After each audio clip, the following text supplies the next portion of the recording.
Pranidhi Khare. So students, what is the best leadership style? By now, you must have realized that this may not be the right question to ask. Instead, a better question might be, under which conditions are certain leadership styles more effective?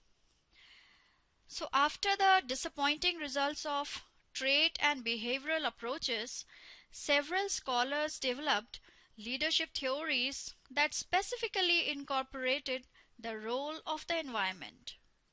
Specifically, researchers started following a contingency approach to leadership.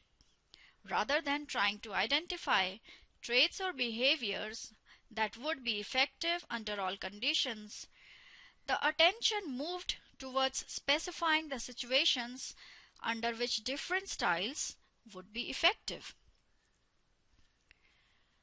Fiedler's contingency theory. The earliest and one of the most influential contingency theories was developed by Frederick Fiedler. According to the theory, a leader's style is measured by a scale called Least Preferred Coworker Scale, or LPC in short. People who are filling out this survey are asked to think of a person who is their least preferred coworker. Then they rate this person in terms of how friendly, nice, and cooperative this person is. Imagine someone you did not enjoy working with. Can you describe this person in positive terms? In other words, if you can say that the person you hated working with was still a nice person, you would have a high LPC score.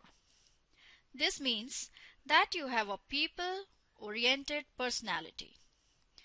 And you can separate your liking of a person from your ability to work with that person. On the other hand, if you think that the person you hated working with was also someone you did not like on a personal level, you would have a low LPC score. To you, being unable to work with someone would mean that you also dislike that person. In other words, you are a task-oriented person. According to Fiedler's theory, different people can be effective in different situations. The LPC score is akin to a personality trait and is not likely to change.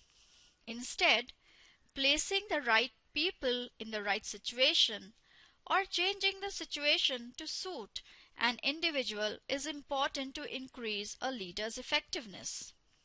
The theory predicts that in favorable and unfavorable situations, a low LPC leader, one who has feelings of dislike for coworkers who are difficult to work with, would be successful.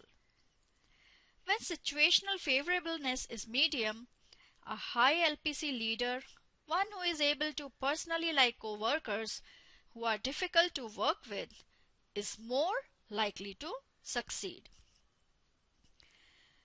How does Fiedler determine whether a situation is favorable, medium, or unfavorable?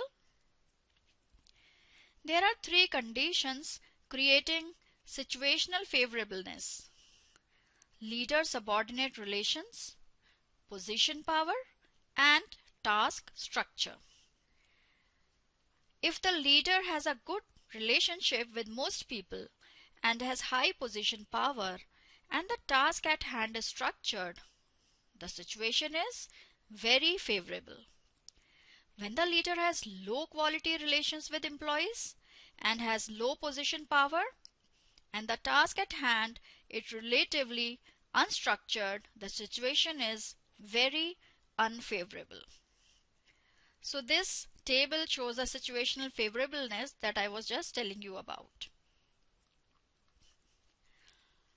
Specifically, there is more support for the theory's predictions about when low LPC leadership should be used.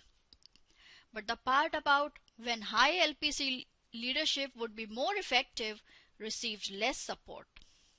Even though the theory was not supported in its entirety, it is a useful framework to think about when task versus people-oriented leadership may be more effective. And moreover, the theory is important because of its explicit recognition of the importance of the context of leadership. Now coming to situational leadership. Another contingency approach to leadership is Kenneth Blanchard and Paul Hirsch's Situational Leadership Theory, or SLT in short, which argues that leaders must use different leadership styles depending on their followers' development level.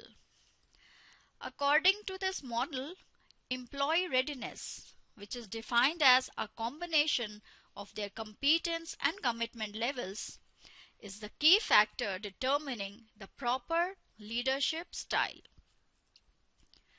The model summarizes the level of directive and supportive behaviors that leaders may exhibit. The model argues that to be effective, leaders must use the right style of behaviors at the right time in each employee's development. It is recognized that followers are key to a leader's success. Employees who are at the earliest stages of developing are seen as being highly committed, but with low competence for the tasks. Thus, leaders should be highly directive and less supportive. As the employee becomes more competent, the leader should engage in more coaching behaviors. Supportive behaviors are recommended once the employee is at moderate to high levels of competence. And finally, delegating is the recommended approach for leaders dealing with employees who are both highly committed and highly competent. While the SLT is popular with managers, relatively easy to understand and use, and has endured for decades, research has been mixed in its support of the basic assumptions of the model. Therefore, while it can be a useful way to think about matching behaviors to situations, over-reliance on this model at the exclusion of other models is premature. Situation leadership theory helps leaders match their style to follower readiness levels. Now about the other two contingency theories, which are path goal theory of leadership and Vroom and Yetton's normative decision model, I'll discuss in the next lecture. Thank you.